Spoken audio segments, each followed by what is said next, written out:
How you doing, guys? This is Eric from RuleTheWasteland.com and SecretOfTheInternet.com.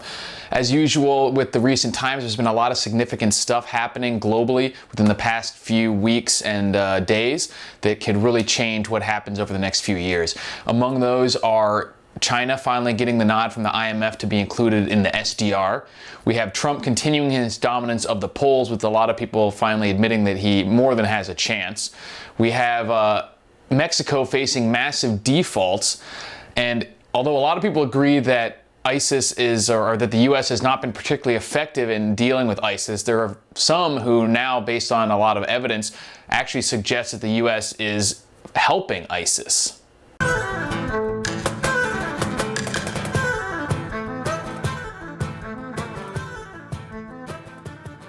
So for a long time, I've talked about the Yuan, which is the Chinese currency, being used for global trade. It hadn't been used very much in the years past. In fact, there were only like 12 banks that were authorized to do transactions in the Yuan. So they only took up a very small percentage of global transactions. Over the past few years, they have been doing a lot more bilateral trade, which is trade between two countries directly using the Yuan. And there's been a lot of talk of them trying to get the Yuan included in the SDR, which is a global basket of currencies used for international trade. So it's like a currency fund, I guess. It's like used for transactions internationally. And they just got approval from the International Monetary Fund to include the Yuan in the SDR with a weight of about 11%, 10.9%, I think, of the SDR is now made up of the Yuan. I expect to see that grow a lot more quickly, that percentage grow a lot more quickly than they're willing to admit right off the bat, especially once we see problems start occurring with currencies like the dollar and things like that. So it'll be interesting to see what happens with this and how this affects the dollar over the coming years. So Donald Trump entered the race for the Republican candidate for President of the United States months ago. A lot of people initially wrote him off as just being a clown or just a sideshow act, but he continued to grow in popularity in polls, despite people's constant just claiming that he was nothing more than a sideshow carny act that people would get tired of and eventually move on to the more serious candidates. However, he's been leading in pretty much every poll he's ever been involved in ever since the beginning, and that lead has only grown with multiple candidates just completely losing, like Perry dropping out of the race, Jeb Bush having a catastrophic implosion, and he's just maintained the lead over all the other candidates to such an extent that now I've just with the past day or two, I've seen a lot of people over in social media and things like that claiming that they're afraid that he's going to become our next president. They can't believe this is still going on. So it went from not even thinking that he's going to get the nomination to now them being afraid that he's going to be president. And Mike Cernovich, author of Guerrilla Mindset, actually made a really good tweet. And regardless of what you think about Donald Trump, if you're afraid of him being in power, and this goes for both ways, any actual candidate being in power, what he might be able to do, that's because of all the powers that we've given the executive branch over the last few years when, like, your person was in power. When the Democrats people are in power, they're totally cool with giving the executive office a ton of power to make decisions without involving the rest of the government. And now that's coming back to bite them in the ass when someone that they don't agree with is now going to assume that position. Then all of a sudden these powers are a terrible thing that we should all be afraid of. So it's a little interesting to see that play out. People like me who've always been saying the government should be limited in its ability to do these things is not surprised by that. So, but it is interesting to finally see these people maybe start to realize that. I don't know. I think I'm probably giving them too much credit.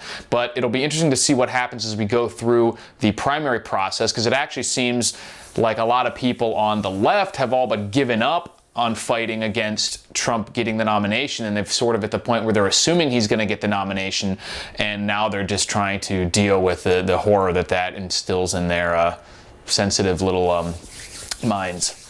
In more news that gives credence to the deflationists and those who are calling for global deflation in the economy, one of Mexico's largest companies, which is a construction company, I believe, called ICA, is facing a corporate bond default coming up over here in the next few days or weeks. Now, a lot of people claim that the reason that we're going to be seeing deflation is because there's going to be a lot of defaults, and especially with whether that's credit, bonds, on a personal level, corporate level, government level, and municipalities all facing defaults and not being able to pay their bills or service their debt, which is becoming increasingly more likely even without interest rates rising. And certainly once any sort of interest rate increase happens, the ability to service these debts will become drastically more difficult and impossible in many situations. That does lend a little credence to what the deflationists have been saying, because this is actually going to remove money from the system in the way that the current currency model is created in this debt money system. When you have a default like this, or paying it off for that matter, but anytime debt is removed from the system, whether by default or by paying it off, that money is actually eliminated. It actually, since debt is money, when debt is gone, the money's gone. And that's certainly a deflationary pressure as well. So we'll see what happens with that over the next few months. We actually have Puerto Rico and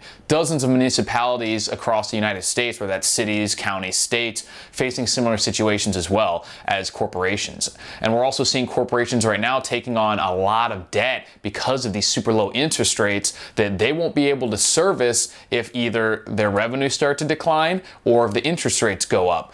They're doing buybacks of their shares, they're doing float shrinks, and all these other things with this almost free money, but it's not actually free, and that's going to become a huge problem in the future if they can't find a way to service that debt, which I don't think they'll be able to. So we'll see what happens with that over the next few months and years as well.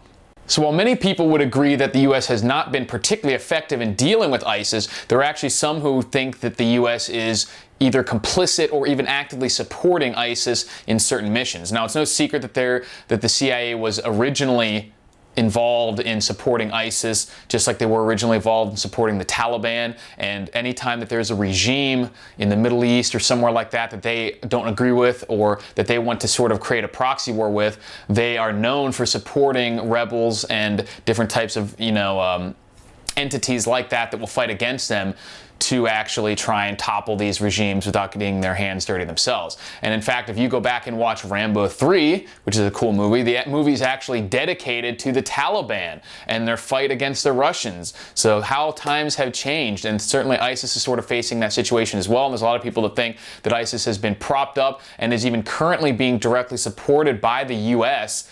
in an effort to topple the Assad regime in Syria, and maybe even to have something to do with the Russians as well. Who knows? But we've seen situations where the U.S. has apparently warned convoys of oil trucks run by ISIS that they're going to be bombed, and giving them 45-minute warning to get out of there, to leave, at least have the people get out of there. And there has been a lot of people trying to figure out why the U.S. refuses to bomb certain oil assets that are controlled by ISIS. And they've come up with a lot of weird excuses for that, some of which involving the environment, some of them saying that, oh, we're going to need these assets later, so in the meantime, we'll just let ISIS continue to sell oil to Syria, which is actually a NATO country. Turkey. And that's how they're making millions and millions of dollars, is selling oil to countries like Turkey. So it's very interesting to see how the U.S. is in the very least allowing ISIS to continue some of its operations, and they may actually be helping them. So let me know what you guys think about that in the comments. As usual, links will be on rulethewasteland.com. Check out Rule the Wasteland, check out Secret of the Internet, and I'll talk to you guys later. Thanks for watching.